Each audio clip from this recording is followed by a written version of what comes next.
What's going on, everybody? Welcome back to your favorite pond, the Coy Pond, episode 125. As you guys know, you can find us here on YouTube, Spotify, Apple Podcast, Amazon Music, and don't ever forget to leave a question on SpeakPipe. Obviously, this is the most boring part of the year for a podcast that focuses mainly on the NFL. But you know what? We're going to keep it consistent, and we're going to keep finding crap to talk about because that's the joy of the offseason. There's a little bit of everything, and we'll keep it moving. As you've probably noticed by now, we are doing another remote episode. Last week of this for a little bit, I've gotten word that Kevin has emerged from his darkness retreat with the perfect mock draft for next week. I know I teased it last week, but this next week, he is going to have maybe the first perfect 7-round mock draft. I can't give out all of his secrets right now because, like I said, the sun is too bright. He tried to come out at night and the moon blinded him, so we had to give him another week to get back in there and make sure everything was okay. And because of that, we're joined by our favorite friend, Matt, our stand-in Cowboys fan, for another week, as he's been such a great sport for doing this, I think, for the entire month of March, basically. I know this one will be the first week of April, but, you know, join us for an entire month. And yeah, we're going to find crap to talk about. Before we dive into what is this glorious yearly picture, necessarily, I thought it might be fun to comment about the Duke UConn game. That was, wild. March Madness is still here, Final Four's happening, or is about to happen, sorry. But, I mean, that Duke UConn game was absolutely iconic. I wanted, for the record, to have a take on it, so here we are talking about it. It's really the only game, I think, that was worth much of a damn. Michigan-Alabama wasn't too exciting. Most of those other games weren't anything crazy. And, the Dan Hurley clip at the end of that when he's celebrating, I didn't think it was real. Yeah, I didn't think it was real at all. He thought the game was over. Yeah, and for what it's worth, there's your controversy. Not that I know enough about college basketball to give much of an opinion, but that was so funny. Just locking foreheads with a referee. Apparently that referee's pretty cool, and hats off to Dan for knowing that. But just amazing. I think watching his facial expressions, not caring about any of the teams that are in the Final Four right now, just loving watching March Madness, that was perfect. And the Duke memes after that of the coach with his mouth wide open and all the fans behind him just looking at that go in, stupendous. Truly stupendous. Everyone gives Duke fans crap for being the most spoiled fan base. I'd argue you could make that debate for either one of those teams at this point. But just winning on a buzzer beater like that in general, that shot was crazy at the end of the day. So many things went wrong for Duke to find themselves in that situation. But what a game to watch. That first half, completely missed. I only watched the second half, and I'm glad that's all I watched because it was a blowout in the first half. Yeah, that was amazing. They were, 1 for 8? UConn was 1 for 18 from the 3? Something like that, yeah. And they shot 5 for 6 after, and of course, the 4 for 5, maybe. Yeah. Yeah. And that kid just draining that shot after Boozer, it was amazing. Don't care. Quote unquote, I'm just praying that shit goes in. Yeah. Amazing. You need those cold white boys in March, and that was absolutely iconic. Congrats to them. And you know what? Final Four's around the corner. That's the next best part about it. So, Final Four, then we get a national championship game, and Lord knows I'll be watching with bets on it, but have zero idea of which players to watch and for what reason. That being said, NFL this week, we've got, they had, what do they call it? The head coach meetings, basically. All the head coaches are together. They're all all the media's there, asking them questions about the last season, about what they're changing for this season. We have all the new head coaches, and that's where we get this iconic head coaching picture. I don't remember the official name of it, but you get the picture with all the head coaches of it every year. And once more, we get another absolute banger. I saw a different angle from this one. This is the only good picture I could find where we kind of see everybody clearly. But Dan Campbell in the middle, his neck is extended so far towards the camera in this picture that it is almost daunting the way he's doing it. And, we have all the coaches coming in this year. I'm trying to remember all of the names and faces. There's a few in the bottom right, in that bottom row, right in, let's see if this works how I want it to. Not exactly, but right down in here, I just don't recognize for the love of me. I don't, plenty of new coaches, and that always sucks not knowing who they are. But you know what? One coach that's not here, Todd Monken, and I'm pretty sure there was an article about why he wasn't there, but he's the only coach not here. Zach Taylor, Andy Reid looking like best cop buddies, one on the way out, one that just started, and Zach Taylor being the most tenured coach in the AFC North now. Hilarious statistic. Big Mike McCarthy back in the picture.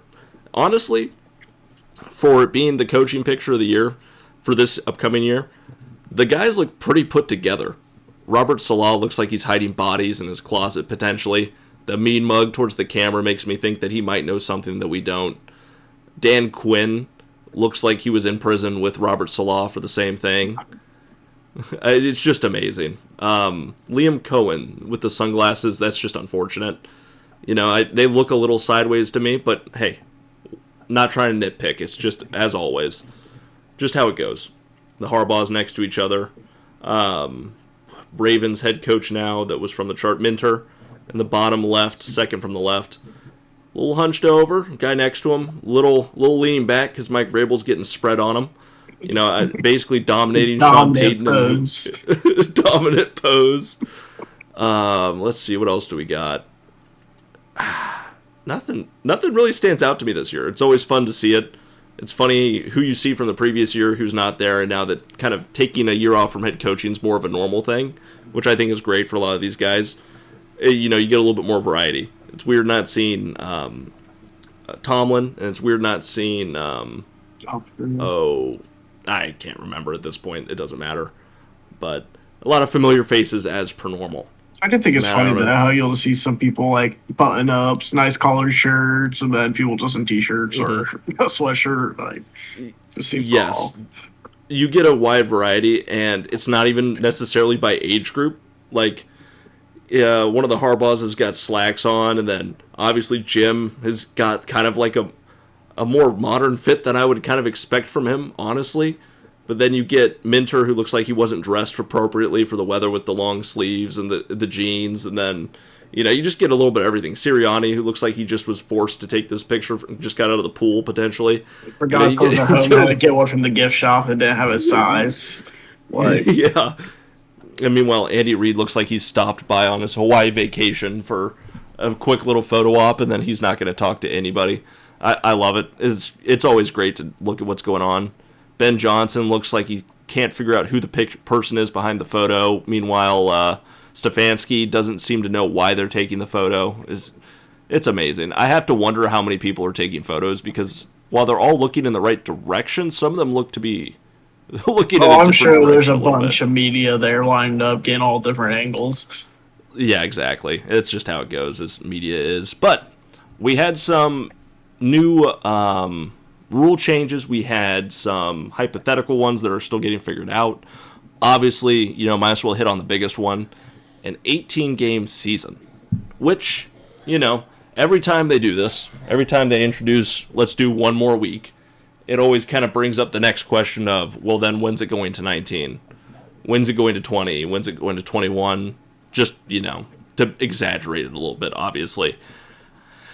I would assume when they do the 18-game week, and if they do the 18-game season, they insert 18 week, and they insert the two bye weeks into the season. Then my guess is the players would enjoy that more.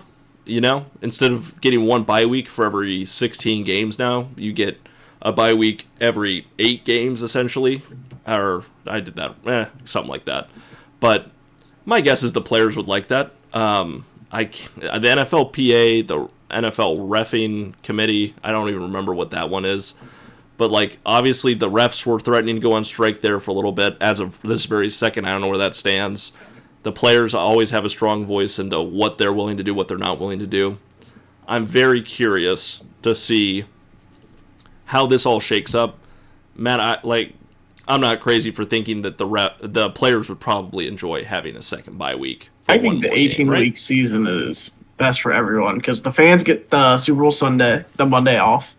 That time up the extra week would make that line up perfectly. Players get an extra rest week in the season. The NFL makes so much more money from being able to sell more tickets for an extra week. And Yeah. I think refs don't get paid salary. They used to get paid by game. I could be wrong on that, but I remember hearing that at some point. So they'd be getting an extra payday too. And Yeah. I don't see what would hurt it. Like I I completely don't agree. see I don't any see how bad this parts in hurts. it. It's not like anyone's playing an extra like they're not playing more. They're just resting more. I don't necessarily see a loser in this situation. I guess, to play devil's advocate, technically each game matters less when you add games, but compared to like what would be the NBA or MLB season, I know some people are like, well, what about, each game being an event being watched? I don't see how extending the season for NFL football makes it that much of a big deal more. The only difference now would be what you can right now 17 games you can go 9-8, so it would just bring back you could go 9-9. You know what I mean? Yeah. Like that would be pretty much the extent of it. That would be exciting, especially if it lines up then with President's Day. People get the Monday off. That's how it should be. That's how I've always celebrated the Super Bowl. And you know what? That's how I'm going to continue to do it regardless. But I will be interested to see how the refs are able to be compensated and see what they end up doing. Because I know there's been threats of an NFL strike, recent NFL referee strike, which then I think the last one was in 2011. But the irony in that is, if all of the NFL referees go on strike, then you think about, okay, so they'll bring in college refs. The bad part about that is no college ref that could possibly end up refereeing in the NFL is going to take that, because the NFL referees will be like, well, we went on strike and you went around us, so fuck you. You're never going to make it to the NFL type of thing. So in reality, they're going to get Division III in high school or Division II and III referees doing these games. And I know that's been a concern for NFL players because they're like, we don't want these basically backyard referees being in charge of us on the field, which I think is fair. And they'll figure it out, or they won't. It'll be as much of a disaster as we're all expecting. I don't think the refs would actually full blown go on strike and actually affect the season. They either get a little pay bump or something happen. But even what we're going to talk about here in a little bit, they're already going to be monitored by New York, and New York can actually overturn the calls starting this year. And so they already are getting stricter on them because they already weren't doing the best job as of last year. Yeah, and we'll have to see what they do because the refs did strike 15 years ago. Would that be right? Yeah. 11, yeah. But who's to say it wouldn't happen again? We're kind of due for some stupid strike, and honestly, I wouldn't be surprised because the NFL owners can be so greedy. I haven't been as up to date with it as I'd like to admit, but we'll see what happens. They got plenty of time to figure that sort of thing out. Now, moving to the season, there's some rules that might change, I think, that have changed at this point. The biggest one, I'm just going to read this for the listeners. For 1 year only, the NFL officiating department to correct clear and obvious mistakes made by on-field officials that impact the game in the event that there is a work stoppage involving the game officials represented by the NFL Referees Association. That's huge because in the past, if a referee missed a crazy bad call, that's just a miss and the game continues. Now, it sounds like, based on how this reads, if there's clear and obvious mistake that they made, and there was a stoppage, and that's going to be the thing, is there has to be a stoppage by the officials. So it won't be every obvious call they missed gets immediately corrected. They can still rush to the line and snap it quick. Yeah, exactly. There's going to have to be more of a moment where the refs kind of huddle. You know how periodically in games we get the moment where they huddle up real quick and determine to make sure that was the call that everyone saw, and then they announce it that there's no there's no foul on the play, there's a flag on the play, whatever you want to say, however you want to say it. If that doesn't occur, I don't think that means they'll be able to go in and correct that obvious mistake, which I would say is probably the right way to start out with this rule if this is the first year they're going to do it, only because the last thing you want is every single play there to be something that New York saw that no one else did, aside from, the fans watching on TV, to be like, that was actually PI. That actually wasn't PI. that was a hold that impacted the play. That wasn't a hold that impacted the play. I feel like that would interrupt the game flow too much. But the NFL has done a lot of good things with the rules in the past. They've done a lot of wrong things with the rules in the past. Most notably, the PI being able to challenge that, because that was just a clusterfuck when that was going on a few years back. It was like, every coach was like, and I think that was right after, was it the Minnesota Miracle, or was it when it happened to them afterwards? I can't remember the order, but there was the year the Vikings had some crazy PI call go against them, and the one year it helped them out when I think they played the Saints, if I'm remembering that right. I can't remember. Regardless, off the top of my head. Nah, it's inconsequential, but this I think will be a good start. They'll probably change this rule, and that's why it's very clearly 1 year only. But in the case that it works really well, they'll keep it rolling, and maybe they did something good for once. But I don't know. I don't see that. I could see that being annoying, and I think they're gonna have to take time to figure it out, as the refs do with new rules every year. Feels like a new rule gets added. It takes them a few weeks to figure it out. What was it? The hip drop tackle that felt like it never got called, but happened all the time. Tackle and kickoff rules. Yeah, the kickoff rules, and they're changing more of that, which is a great segue. The most notable one, I'd say, kicking team to declare an onside kick at any time during the game. Thank God, because it was before this was approved. It was you had to be losing within the last 2 minutes, or was it fourth quarter? Okay. I think this is great. I don't know why they would try and create a situation where there needs to be less onside kick is less trying to build onside drama. Kicks. Yeah, that's true. But they already fixed the overtime where both teams get a chance with the ball. Now it's like, okay, if a team is down 30 in the third quarter, can we please just see what their best effort is for an onside kick? Because I don't want to watch this game if it changes the 35-point lead. I feel like in some of these blowouts that we saw, it probably wouldn't have impacted many, because I think it was like it worked some crazy low amount of time. Yeah, it was like less than 6% of the time. That's what I thought too. And just let's get more attempts. The onside kick is such a fun play to have to watch, because you had so many versions of it throughout the years that obviously have been modified since then. But they need to get rid of having to tell the other team. Yes, the best onside kick of all time is the Pat McAfee kick of Till Self, 10 yards down. No one even knew what was going on, not even his team. That was sweet. But we'll never be able to see that again, because everyone's going to be expecting it every single time. There's no room for trick plays there.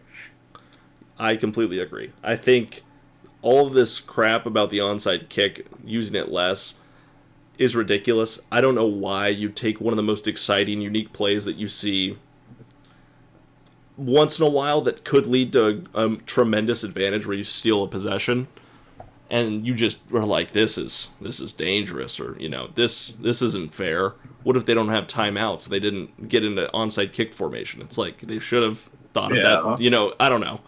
I don't see why they try and make football less exciting. Obviously, the kickoff itself, let alone the onside kick this past season, was just kind of mind-numbing to watch, because there's just so many less returns now. Yep. Obviously, I understand the player safety, but I feel like whoever's returning that kick understands what they signed up for when they get placed in that position. Or Shaheed, on the season. Yeah. Returned 2 of them in the postseason, and they never returned another one because everyone's kicked it out every single time. Why give it to them if they're that close to them? But and that's part of the eliminating the kicking team's incentive to intentionally kick the ball out of bounds when kicking from the 50-yard line. I'm pretty sure that's what they're trying to do with that rule change, which is beautiful. Happy they implemented that. That it was just a no-brainer. Like, why teams in the end there, when Shaheed was really having his success in the postseason, returning kicks, why they would even kick to him, basically just kind of pointed out that the kicker couldn't put it out the back of the end zone, essentially. To my knowledge, again, I might be totally wrong about that in that sense, but thank God. Because those kicks came out to like the 35-yard line. Yeah, and if you didn't get it in the correct zone or whatever, they start on the 40. Yeah. It's like... Yeah, I don't know. I don't love that. It's such a easy... It was such an easy idea of what the kickoff meant, and they put it in so many rules to it that it just became tedious to be like, well, you fucked up. Now we're going to dock you X amount of yards for it. I don't know. Maybe I care too much about the kickoff rule, but it was so hard to understand initially. I can't remember who it was that like didn't understand the rules and the other team received it for a touchdown or something like that. Mm-hmm. There was a couple of weird moments with the kickoff rules last season that it was just kind of silly. They originally made it a shorter field and kind of incentivized it, as you said, to avoid the injuries. But now they're trying to make people return it more, so that's kind of bringing back to the point where there's going to be more hits, more injuries. So it seems like they don't even know what they want to do with it, to be honest. But yeah, we'll have to see how it goes. Completely agree. They're going to have to fish and just see what ends up working the best. And it kind of feels like, all right, good luck with that, I guess is the best way to say it. And modifying the kickoff alignment requirements for the receiving team players in the setup zone. I don't know if that means we'll never see two people back again, or if that means what those structures look like. I'm sure there'll be some guy on TikTok explaining it within the next week after all these meetings are over with. But I am curious to see what the exact details are of that formation, or alignment, I should say. Do you have to be aligned with them? Do you not? Can you start further back? Can you start further forward? Do you not have to wait for the kicking team got... You got to touch the ball, receive the ball. That's right. No one could move until they receive the ball. Maybe it's that. But it's for the receiving team, not the kicking team. So my thoughts... So someone has to be X amount of yards back, the next closest guy. Who knows? Yeah. We'll have to see when these details come out what that looks like. Yeah. Let's see. Another one. Allow league personnel to consult with on-field officials when considering disqualifications for both flagrant football acts and non-football acts without being called on the field. I guess that's really just something to help the refs out. They get a better idea of if they need to be called for ejections or anything like that. Yeah. So. Which... There might have been an instance last season or two where people got disqualified pretty quickly. Maybe that's what they're trying to solve. Was it Carter on the Eagles who spit on Dak?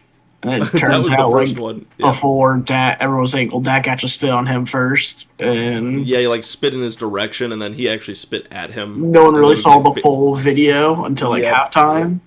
So he got kicked out. Dak was got free when in reality they both either got kicked out or stayed. But yeah, no, it's part of that, and I think there was another couple instances where there was just a weird moment where just both players got ejected in the moment very quickly. So my guess is they're going to try and make sure that doesn't happen if they don't need to kick them out, essentially, which is again for the best. But we'll have to see where that rule takes us. Essentially, honestly, this week has had not that crazy NFL news. I'm sure there's still free agents to be had. Mock draft is around the corner, the NFL draft is right around the corner. Kevin will be on it here next week with his favorite, and I'm sure a couple in between mock drafts that we'll get to see. And you know what? This week it's going to be a short one, guys. I'm sorry for all you wonderful fans out there that eagerly wait every Thursday morning for this to come out, but there's not much NFL news. Baseball kicked off. Nothing too crazy happened there. If you tried any of that food that we mentioned in last week's episode, by all means, please let us know. Comment below how that was, but there wasn't even anything crazy there, to be quite honest with you. We kind of missed the Cincinnati Reds, their Skyline Chili Coney dog on 2 slices of LaRosa's pizza folded up like a burrito. Dude, okay. But that wasn't the LaRosa dog. Let me pull that. Yeah. You bring up a great point. Let me bring up this SkylineLarosa's thing. Oh, I saw it there for a second. No, LaRosa's Reds Stadium. Maybe it'll get us there. There. Right there. Okay. I don't know what that is on the right. That has my stuff on it. One sec. Let me see if I can get a better... Let's get images. Oh, yeah, good call. Yeah. Open image in new tab. Oh, my God. Come on. Help me out here, one of you. Those are all Facebook. It's the Facebook part of it. Everyone on Facebook is just... The Reddit one. Oh, here we go. Yep, good call. That That looks so bad zoomed in. Oh, how do I... There we go. Please, just... That works. No. Can I do that with all of these? Yeah, okay. Okay, you know, you get the pic. You get the idea based on what I'm pulling up here. SkylineLarosa. The SkylineLarosa. I know we didn't touch on this last week. Obviously, the Reds being not that far away from us, we might have to. But for those lovely listeners out there, the Reds Stadium at Great American Ballpark has an item you can get or make called the SkylineLarosa that is a slice of LaRosa's pizza that I think is native to Cincinnati and a cheese coney dog on top of it. And this thing has been getting... I saw some of the people flaming it on TikTok and Twitter as like the most disgusting thing they've ever seen. And I will admit, visually, it's not appealing. I think it's beautiful. I do think it's beautiful, though. Hang it in the It's lid. like... It's it's amazing. It's so stupid that if you didn't grow up in the area, you'd be like, what the hell am I looking at? But the concept of chili cheese pizza with a bun wrapped in, I mean, some people made like burritos out of it. It's beautiful. It's that 10 out of 10 in the back of class. I mean, this thing probably causes irreparable damage to your fucking body. It takes 2 years off your life for sure. That single burrito that you made with a piece of pizza and a Skyline Coney allegedly could take years off your life. But oh my god, is it worth it? I just love how all these ballparks, all these teams above and beyond make it so nice that they just said you're going to eat this shit and you're going to love it. And it's been like one of the best sellers at the ballpark. It's probably like actually pretty affordable given there's no presentation to it and it's simply just the coney and slice of pizza. Piece of pizza's like $3 and a coney's like $4. Meanwhile, Great American Ballpark's like, yeah, we know you fatties will eat this up. I know you like that slop. And you know what? I do think it's beautiful at the end of the day. I think it's absolutely marvelous. And, you know, we did forget to mention that last week, so we had to cover our bases. But, oh my god, is it so funny. And we'll see what happens. But, yes, there is your extended NFL news. It was your favorite Reds eatery item. This menu item, it's so silly. But, yes, that is going to do it for us this week, guys, on the Coy Pond. Hope next week mock drafts, and it'll be mock draft season until the end of April, as it always is. But in the meantime, you all have a great rest of your week, and we'll see you next week on the Coy Pond. Peace!